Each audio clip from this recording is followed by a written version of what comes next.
Guys, kalian tahu tidak, pada tahun 1582 ada sebuah fenomena unik yang pernah terjadi, yakni dihapusnya atau dihilangkannya tanggal 5-14 Oktober.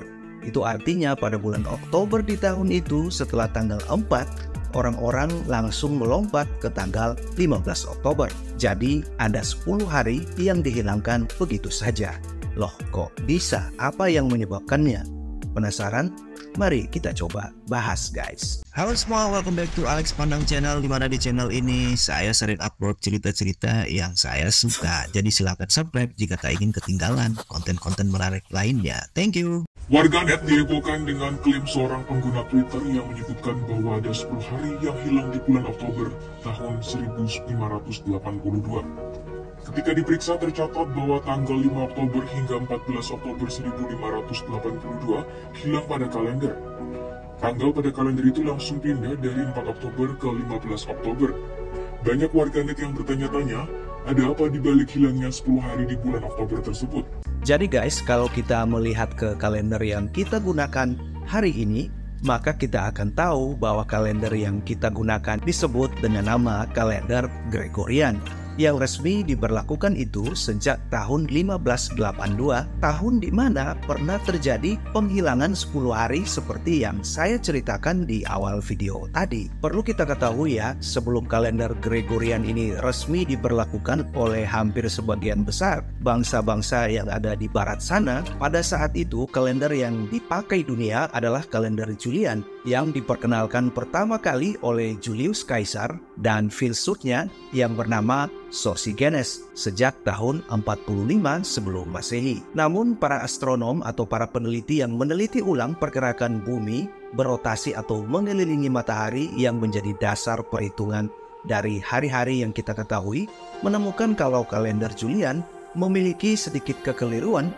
dalam perhitungan tahun kabisat yang dapat mempengaruhi sistem penanggalan menjadi kurang akurat, guys. Sehingga pada saat itu mereka merasa perlu untuk diselaraskan ulang, guys. Jadi sebenarnya kalau dilihat sekilas ya, sistem penanggalan antara kalender Julian dan kalender Gregorian ini memang tidak banyak perbedaan yang terlalu mencolok, di mana keduanya sama-sama memiliki jumlah bulan yang sama, yaitu 12 bulan yang terdiri dari Januari, Februari, Maret hingga bulan Desember, guys. Dan kalau sekilas dihitung, kedua penanggalan ini tetap memiliki tahun kabisat yang sama, yaitu setiap 4 tahun. Nah, sebelum kita masuk ke bagaimana perbedaan perhitungan tahun kabisat pada sistem kalender Julian dan Gregorian, mari kita pahami terlebih dahulu mengapa tahun kabisat itu bisa ada, guys. Jadi begini ya guys, sebenarnya perhitungan penanggalan kalender Julian dan Gregorian ini ya sama-sama memakai perhitungan bahwa bumi berotasi atau mengelilingi matahari, yang mana nanti jumlah satu tahunnya itu sama dengan 365,25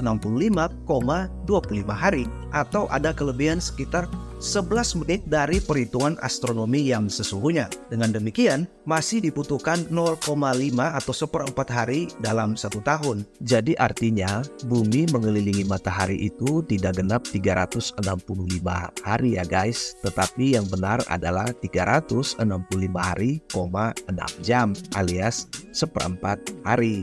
Nah, 1/4 hari inilah yang akan dikalkulasikan atau ditambah-tambahkan sehingga bisa menjadi genap 1 hari, guys. 4 tahun sekali nanti akan ditambah atau dikompensasi 1 hari tambahan yang kurang itu di bulan Februari hingga menjadi 366 hari.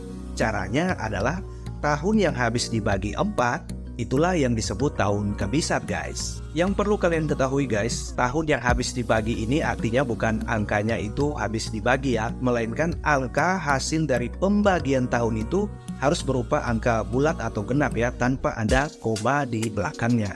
Namun, sistem penanggalan Julian ini akan menemui kendala jika diakumulasikan dalam 128 tahun ke depan, yang mana nantinya setiap 1 tahun kabisat akan terjadi kelebihan 1 hari, atau dalam 400 tahun ke depan, tahun kabisat akan bertambah menjadi 3 hari. Itu artinya bisa-bisa setiap 128 tahun sekali, di bulan Februari nanti akan memiliki tanggal ya 30, dan setiap 400 tahun sekali, bisa-bisa bulan Februari memiliki tanggal 32 guys. Kan nggak masuk di akal ya. Nah, kekeliruan inilah yang dijadikan sebagai aturan tambahan pada sistem kalender Gregorian yang kita pakai hari ini. Artinya dalam kurun waktu 400 tahun, aturan tahun kabisat setiap 4 tahun mesti dikurangi 3 hari guys, sehingga seluruhnya akan terdapat 100 kurang 3 jadinya 97 tahun kabisat setiap 400 tahun. Dengan demikian definisi tahun kabisat dapat disempurnakan menjadi seperti ini ya. Tahun kabisat adalah tahun yang habis dibagi 4, namun untuk abad baru ya, misalnya tahun 1900, tahun 2000, 2100, mesti juga habis dibagi 400. Sistem ini mulai diberlakukan pada tahun 1582 dan digunakan sebagai acuan kalender tahun Masehi yang lazim kita gunakan hingga saat ini, termasuk juga dipakai oleh negara kita Indonesia ya. Nah, dengan aturan ini maka akan kelihatan nih tahun 2004, tahun 2008, 2012 bisa disebut tahun kabisat meskipun bukan abad baru karena habis dibagi 4. Begitupun tahun 1900, 2100, 2200, 2300 bukan tahun kabisat mesti abad baru karena tak habis dibagi 400 guys. Tahun 1600, 2000, 2400 misalnya dapat disebut tahun kabisat karena selain abad baru mereka juga adalah kelipatan dari 400. Sementara tahun 2009, 2011, 13 bukanlah tahun kabisat karena merupakan tahun yang ganjil alias tidak habis dibagi.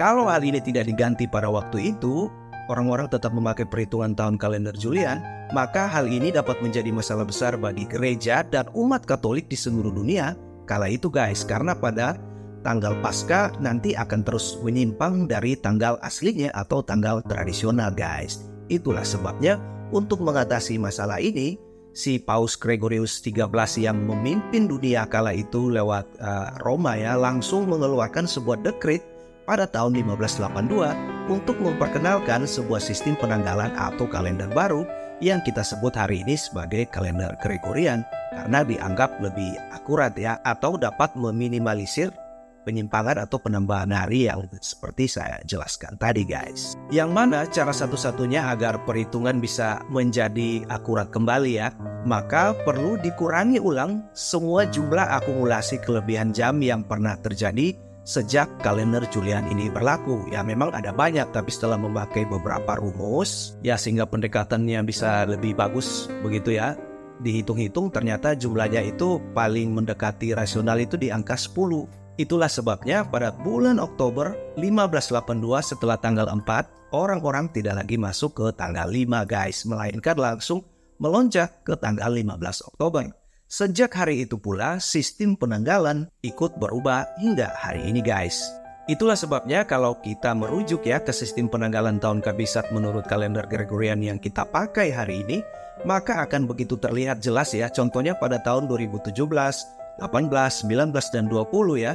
Kalau kita kurangi begitu ya, ada sekitar 6 jam atau seperempat hari dari tahun 2017, 18, dan 19 yang akhirnya digantikan ya, waktunya dikompensasi itu dikasih ke tahun 2020. Sehingga tahun 2020 disebut tahun kabisat. Meskipun tahun 2020 ini ya selain habis dibagi 4, ternyata dia tidak habis dibagi 400 ataupun 100. Namun perlu diingat ya guys, meski kalender Gregorian ini secara resmi telah dipakai oleh hampir seluruh negara di dunia saat ini, bukan berarti semua negara memakai kalender Gregorian ya. Ada beberapa pengecualian, beberapa negara atau wilayah yang masih menggunakan kalender lain atau mereka ini menggabungkan sistem kalender tradisional mereka dengan kalender Gregorian. Ya misalnya kalender Hijriah yang digunakan oleh negara-negara dengan mayoritas muslim yang ada di Timur Tengah sana seperti Arab Saudi dan bahkan juga Indonesia. Kalender Ibrani juga masih menggunakan tradisi Yahudi dalam penanggalan mereka.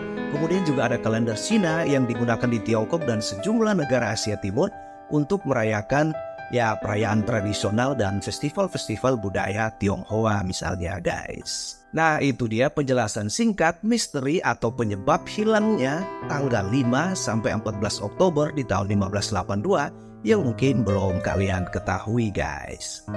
Mana nih menurut kalian? Kan kalau dipikir-pikir kasihan juga ya orang-orang yang misalnya lahir di tanggal itu atau meninggal di tanggal itu, tentu ya akan hilang begitu saja dalam sejarah ya. Silakan tulis komentarmu di kolom komentar ya. Terima kasih sudah menonton dan jangan lupa subscribe, like, dan share konten ini apabila kalian menyukainya. Sampai jumpa di konten berikut lainnya. Bye.